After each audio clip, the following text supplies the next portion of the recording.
In this video, we're going to talk about how to solve the voltage divider bias circuit. So we're given the values of R1, R2, RC, and RE. And we have an NPN transistor, which you can call Q1. And our goal is to calculate the values of IB, IC, I1, I2, VB, VC, VE, VCE. Basically, we're going to solve the whole circuit. And then we're going to determine if this particular transistor amplifier, if it's midpoint bias. Now we're given the beta of the transistor, it's 200. That's the HFE value. So how can we solve this circuit? The first thing that we want to do is calculate the base current IB. And here's the formula that will help you to do that. IB is going to be equal to VCC, the collector supply voltage, times R2 divided by R1 plus R2, and then minus VBE divided by R2 times R1 over R1 plus R2 plus beta plus 1 times RE. So that's the formula that will help you to calculate IB. Now for those of you who might be wondering, how did this guy get that formula?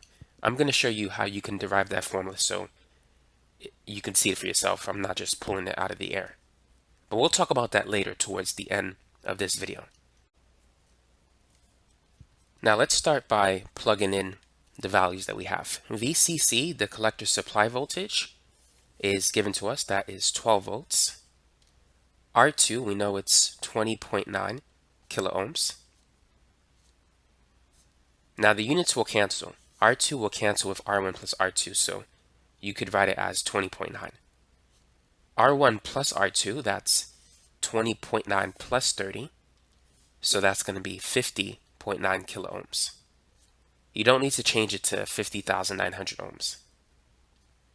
VBE, the potential between, let's call this point E, point B for the base of the transistor, and point C for the collector.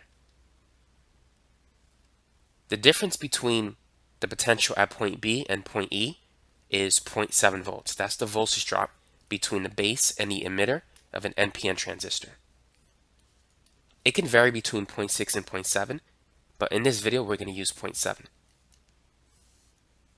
Now R2 times R1. Now for this formula, you want to plug it in ohms, not in kilo ohms. Because R2 times R1 is going to be kilo ohms times kilo ohms, and then R1 plus R2, that's going to be kilo ohms. You're going to get kilo ohms squared over kilo ohms, which won't completely cancel. So for this part of the formula, you need to plug in R1 and R2 in ohms, not in kilo ohms if you're going to get it right. So R2, we're going to replace that with 20,900 times R1, which is 30,000, divided by R1 plus R2, so that's 50,900, minus beta plus 1. Beta is 200. Add 1 to that, that's 201. And then RE, the resistance at the emitter pin, that is 150 ohms. So make sure to put this all in parentheses, and the same is true for the numerator if you're going to type it straight in your calculator. So let's go ahead and plug this in, and let's see what answer we're going to get. Now, I almost made a mistake here. That should be a plus sign, so let's make that correction.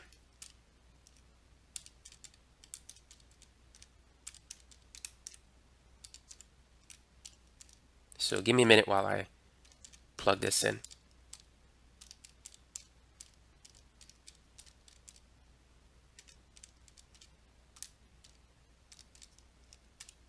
So the answer that I got for the base current is 9.954 times 10 to the minus 5 microamps. I mean, not microamps, but amps. If we multiply that by 1,000, that gives us a base current of 0.0995 milliamps, which, if we want to, we can round it and say that's approximately 0.1 milliamps, just to make our future calculations a lot easier. That's very close to 0.1 milliamps. So that's IB. So let's make a little note here. So the current flowing into the base, that is conventional current. The direction of electron flow is opposite to the direction of conventional current flow.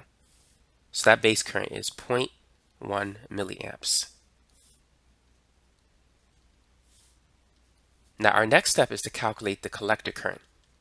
The collector current is equal to beta times the base current. So beta is 200, and let's use the base current of 0.0995 in this case. Well, technically 0.09954 milliamps. So 200 times that number gives us a collector current of approximately, it's 19.908, but we're going to round that to 19.9 milliamps. So that is the collector current. So that's the current that is flowing through RC. So that's 19.9 milliamps. So now we can calculate the emitter current. The emitter current is going to be IB plus IC. So IB is approximately 0.1 milliamps. IC is 19.9. So the emitter current is going to be approximately 20 milliamps. Now let's clear away a few things just to have some extra space to write stuff. So now that we know the emitter current, we can calculate VE. VE, the potential at point E, is basically the voltage drop across RE. So it's going to be IE times RE. So we have an emitter current of 20 milliamps and an emitter resistance of 150 ohms, but we're going to convert that to 0.15 kilo ohms. When you multiply amps by ohms, you get the unit in volts. When you multiply milliamps by kilo ohms, you get the unit in volts as well. So we can do 20 milliamps times 0.15, or you could say 0.02 amps times 150. And in both cases, you're going to get 3 volts. So that is the potential at point E. So right now, we have the values of IB, IC, and VE. So now let's get VB. VB is going to be 0.7 volts more than VE. So 3 plus 0.7, that will give us a voltage of 3.7. So I'm going to write that here next to point B. So that's the potential there. Now let's calculate the potential at point C. The potential at point C is going to be the collector supply voltage minus the voltage drop across RC, the collector resistance, or the resistor associated with the collector pin of the transistor. So that's going to be IC times RC. So VCC is 12. We know that the collector current is 19.9 milliamps. The collector resistance in kilo ohms is 0.15 kilo ohms. So it's 12 minus 19.9 times 0.15. And so VC is 9.015 volts. We can approximately say that's 9 volts because for these two, we've rounded it to the nearest tenth, at least for VB. So rounding this to the nearest tenth, that's 9.0, which we could say it's 9 volts. So I'm going to put that here.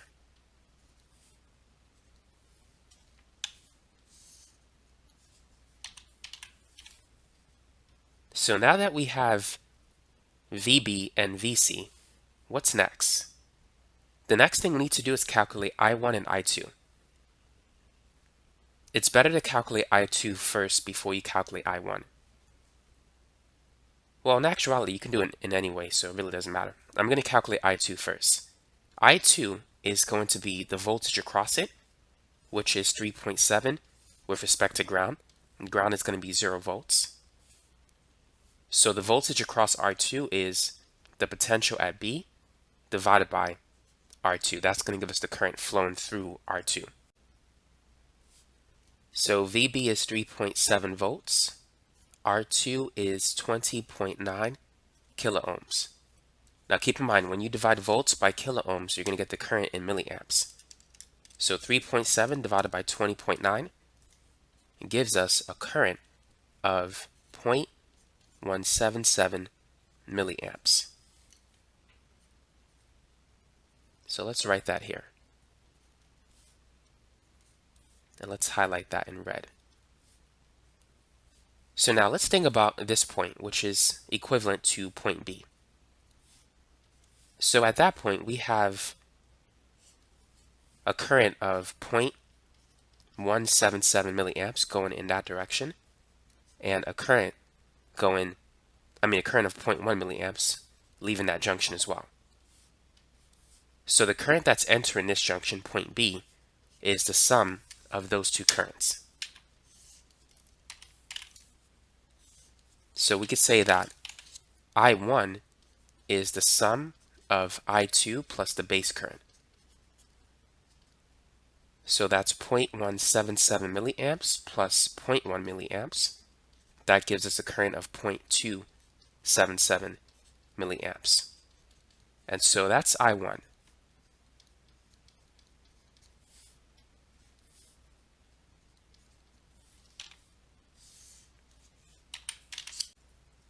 Now let's check our work to make sure that we've done everything correctly up to this point.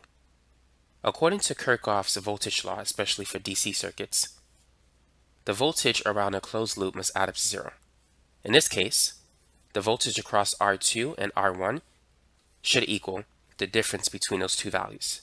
It should equal 12, the collector supply voltage. So we could say that V1, the voltage across R1, plus V2, the voltage across R2, should be equal to VCC if we did everything correctly. So the voltage across across R1 is going to be I1 times R1 according to Ohm's law. And V2 is I2 times R2. So I1 is 0.277 milliamps, and R1 is going to be 30 kiloohms. I2 is 0.177 milliamps times R2, which is 20.9 kiloohms, and that should equal 12 volts. So 0.277 times 30 plus 0.177 times 20.9, that's equal to 12.0093, which is approximately equal to 12. And so this tells us that our math is correct. Everything that we have is good. Now the next thing that we need to do is determine if the transistor amplifier shown below is midpoint bias. It's going to be midpoint bias if VCE is 1/2 of the collector supply voltage. So let's find out what VC is. VCE is the difference between VC and VE. So VC is 9 volts, as we can see here, and VE is approximately 3 volts. Keep in mind, VC is like 9.015, but for all practical purposes, it's close to 9. So VCE is very close to 6. So we could say that within reason, this particular circuit is midpoint bias. Now let's talk about how we can derive the formula for IB. So we said that IB is equal to VCC times R2 over R1 plus R2 minus VBE divided by R2 times R1 over R1 plus R2, and then plus beta plus 1 times RE. Because this formula was very useful in helping us to calculate the base current. So let's understand how we can derive that formula. So here we have an equivalent circuit of the circuit that we had before, just without the capacitors. Now, what we need to do is draw the Thevenin equivalent of this portion of the circuit. So here's what we can do. This is going to be the voltage source, and this is going to be the Thevenin resistance, and then we're going to connect that to the base and the emitter part of the transistor, and then we have the emitter resistance, because that's the part of the circuit that we need to focus on to calculate the base current which flows through the Thevenin resistance, or the equivalent Thevenin resistance.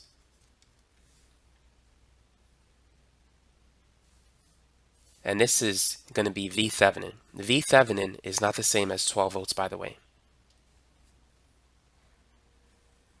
Now, according to Kirchhoff's voltage law, we can write the following equation, starting from this section. As we go from the negative terminal to the positive terminal of the voltage source, that's going to be a voltage rise, so that's plus V Thevenin.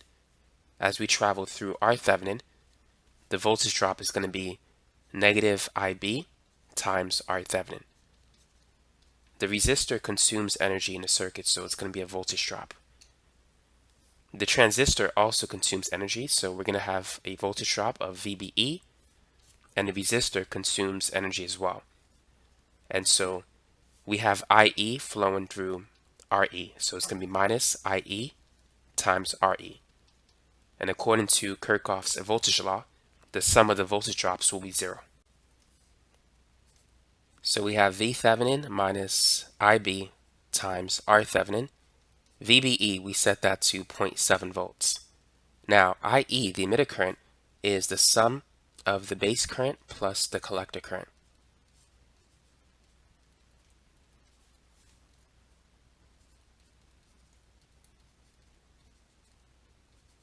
Now, the collector current, we can replace that with beta times IB.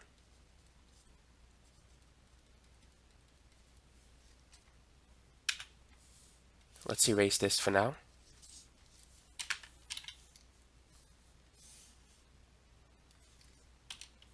So what I'm going to do at this point is factor IB from this part of the equation. So we have V Thevenin minus IB times R Thevenin minus 0.7, and then minus IB, and then it's going to be beta plus 1 times RE, which equals 0.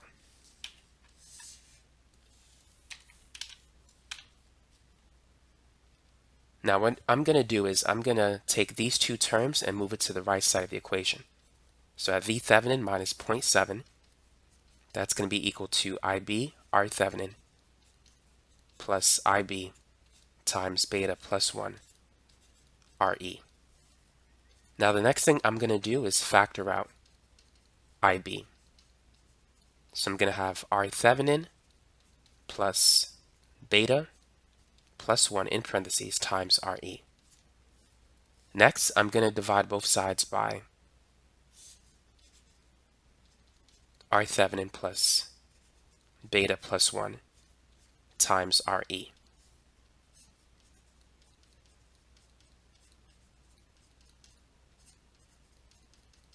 So these will cancel on that side. So now I have this formula. IB is equal to the Thevenin voltage minus 0.7 divided by the Thevenin resistance plus beta plus 1 times the emitter resistance.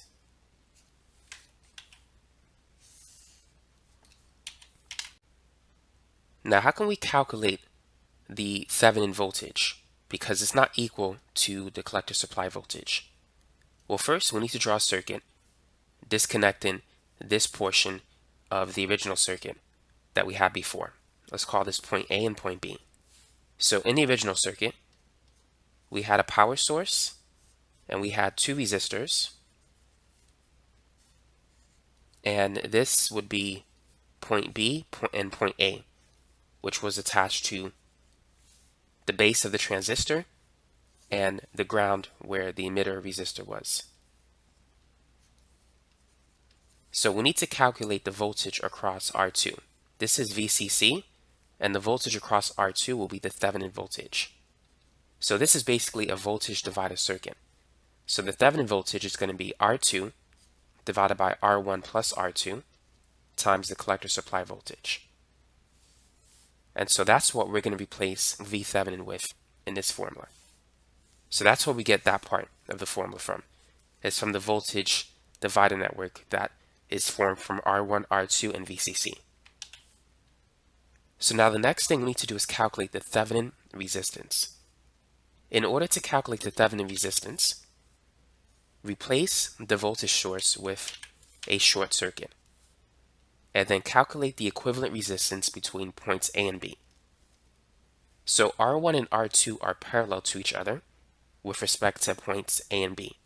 Therefore, because they're parallel, we could say that the Thevenin resistance, which is the equivalent resistance of the circuit at point A and B, that's going to be R2 times R1 over R1 plus R2. So now putting this together, we can write our final equation. So now we just got to replace R Thevenin and V Thevenin. So the base current is going to be V Thevenin, which we said is VCC times R2 over R1 plus R2 minus 0.7, and then replacing R Thevenin, we have R2 times R1 over R1 plus R2, and then plus beta plus 1 times RE. So that's the formula we need in order to calculate the base current of the of the voltage divider bias circuit.